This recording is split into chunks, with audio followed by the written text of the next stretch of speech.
Mesdames et messieurs, je vous souhaite la bienvenue dans cette vidéo introduction sur les véhicules électriques. Mon nom c'est Yent, je suis ingénieur télécom de formation et je suis un enthousiaste des véhicules électriques. Dans cette vidéo, nous allons parler des véhicules électriques en général. Comment est-ce qu'ils fonctionnent?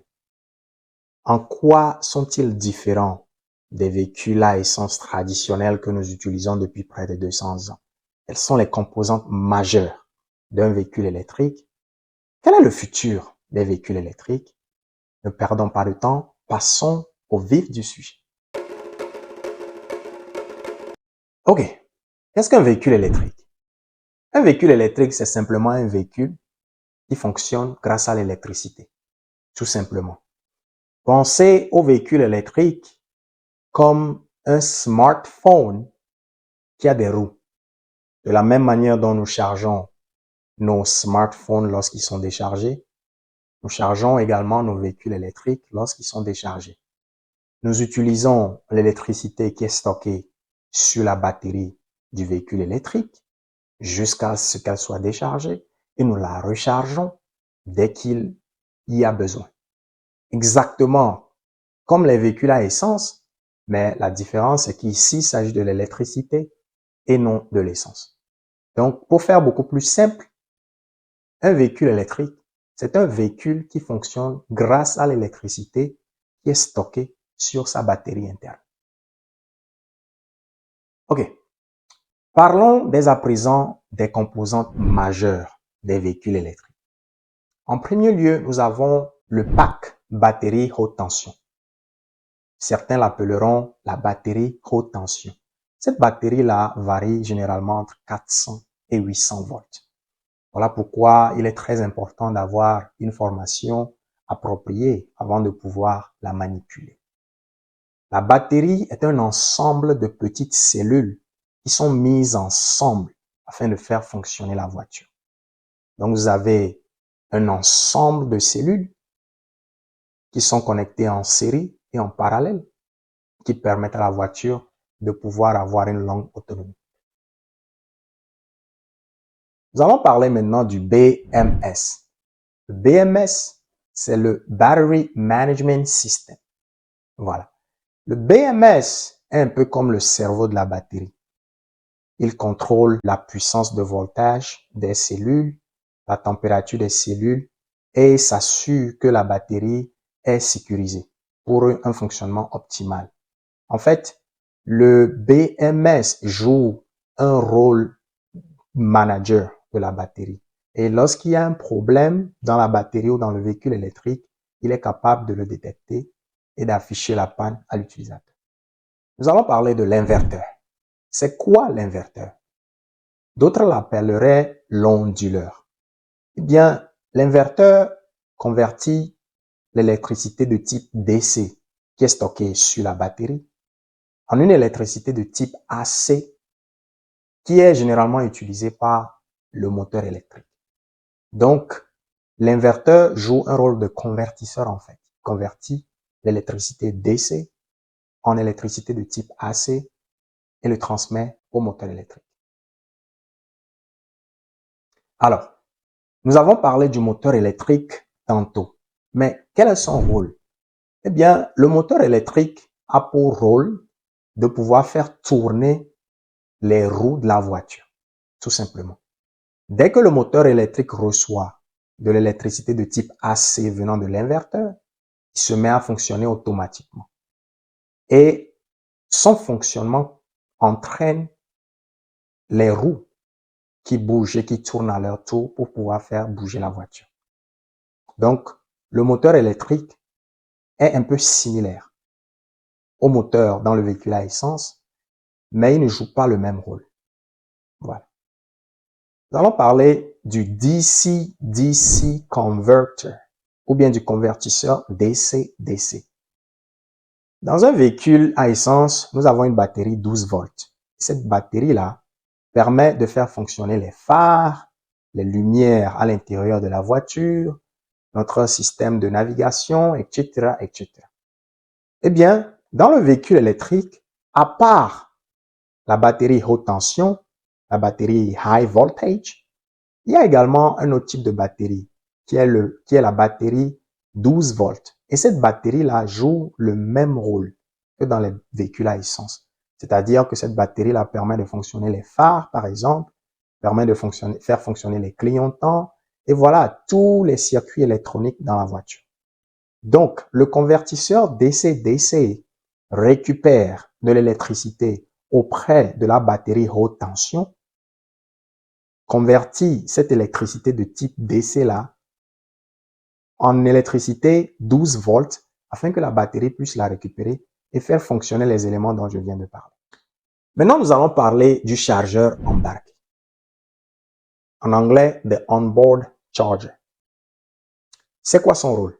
Eh bien, lorsque vous utilisez un chargeur de type 1 ou bien de type 2, le chargeur embarqué a pour rôle de pouvoir charger la batterie. Si vous n'êtes pas familier avec la charge de type 1 ou de type 2, je veux simplement parler du chargeur que vous achetez ou que vous obtenez avec votre véhicule électrique. C'est un peu comme un chargeur de téléphone portable. Vous le branchez à votre prise murale à la maison et vous chargez votre véhicule avec. Ça, c'est le type 1. Le type 2, c'est un peu comme la prise murale qui est installée là-bas. Elle est directement connectée au système électrique de la maison.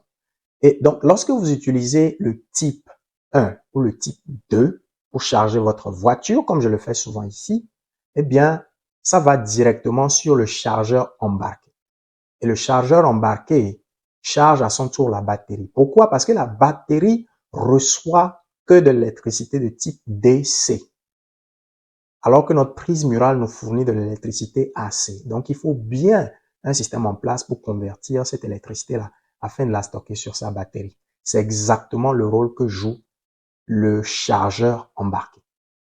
Bon, l'histoire, elle est totalement différente, hein, lorsque vous utilisez une batterie, enfin, un chargeur haute tension, un peu comme les chargeurs Tesla. Lorsque vous utilisez, par exemple, un superchargeur Tesla, ce superchargeur-là produit de l'électricité DC. Donc, vous n'avez pas besoin de passer par le chargeur embarqué.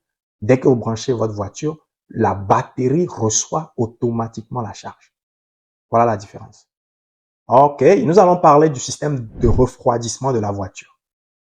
Dans nos véhicules traditionnels à essence, nous avons un système de refroidissement en place. Les radiateurs, etc. C'est la même chose également sur un véhicule électrique. Sur un véhicule électrique, nous avons le même système en place, le radiateur et autres. Et l'ensemble de ces systèmes-là travaillent pour pouvoir maintenir la batterie, le moteur et puis tous les autres composants à une température optimale.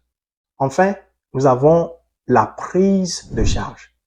La prise de charge fonctionne exactement comme la prise de charge sur votre smartphone. Sur le véhicule électrique, c'est cette prise-là qui vous permet de pouvoir brancher votre chargeur et de charger votre véhicule. OK, maintenant nous allons parler du fonctionnement des véhicules électriques. Comment est-ce qu'un véhicule électrique fonctionne? Dans la pratique, lorsque vous appuyez sur l'accélérateur, l'énergie de type DC qui est stockée sur votre batterie est automatiquement transférée à l'inverteur. Lorsque l'inverteur reçoit cette énergie-là, il la convertit en type AC et la transmet au moteur électrique. Lorsque le moteur électrique reçoit l'énergie de type AC, eh bien, le moteur électrique se met à fonctionner. Et ce fonctionnement-là entraîne la rotation des roues, ce qui, bien évidemment, fait bouger la voiture. Maintenant, quelque chose de magique se passe lorsque vous relâchez l'accélérateur. Sur nos véhicules à essence, lorsque nous relâchons l'accélérateur, le véhicule ralentit, bien évidemment. Eh bien, c'est le même scénario qui se produit sur le véhicule électrique, mais beaucoup plus poussé en fait et beaucoup plus puissant. Et ce ralentissement-là cause ou bien produit l'émission d'une énergie qu'on appelle l'énergie cinétique. Et cette énergie cinétique-là, par un mécanisme, est récupérée par la voiture et restockée sur la batterie haute tension. Donc, Lorsque vous relâchez l'accélérateur, le moteur tourne dans le sens opposé. Ensuite, le moteur devient un générateur, génère de l'énergie de type AC, la transmet à l'inverteur. L'inverteur maintenant, à son tour, prend cette énergie AC-là, la convertit en énergie DC et puis la stocke sur la batterie. Personnellement, je me suis déjà vu conduire et voir ma batterie passer de 50 à 51%, surtout dans les agglomérations. Et ça, c'est le résultat du freinage régénératif. C'est exactement comme ça on l'appelle, le freinage régénératif. Rien ne se perd, quoi. Tout se transforme. En tout cas, bravo aux ingénieurs. OK, maintenant nous allons parler des différences entre un véhicule électrique et un véhicule à essence.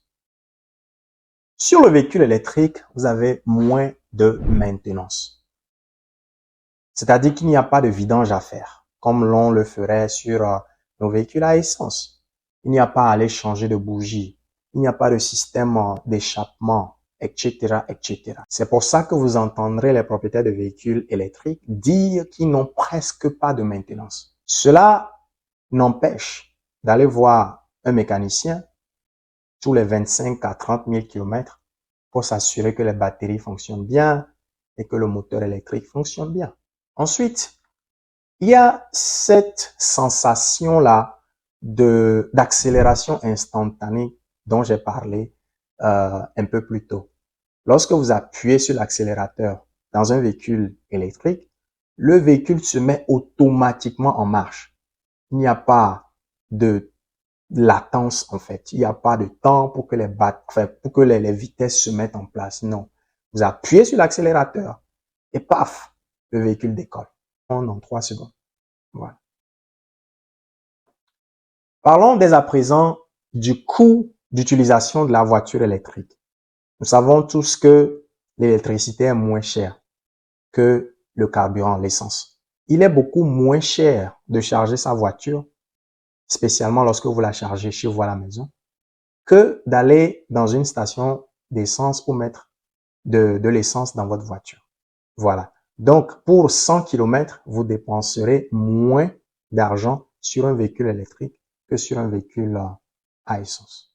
Il y a également cette sensation-là de conduite plus silencieuse sur les véhicules électriques.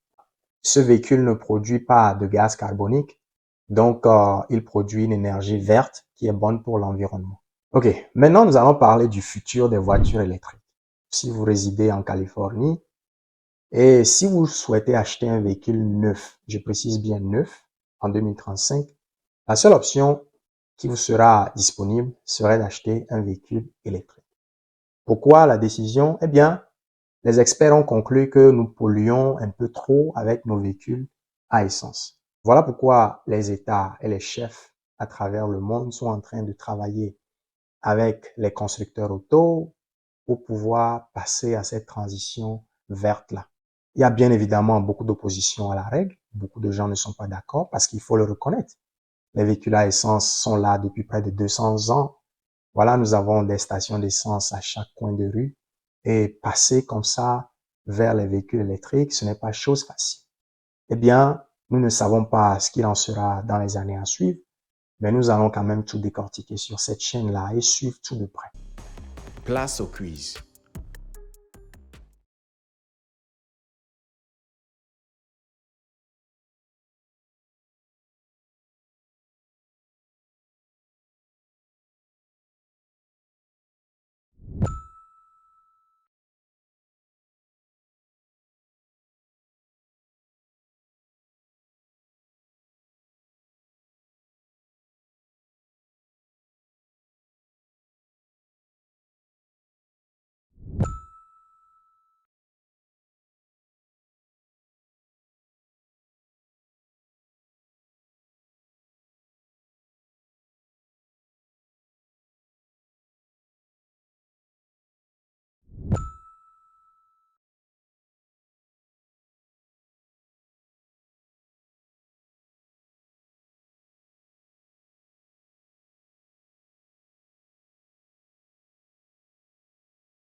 Si vous avez aimé la vidéo, eh bien, celle-là, c'est la toute première vidéo sur le cours des véhicules électriques.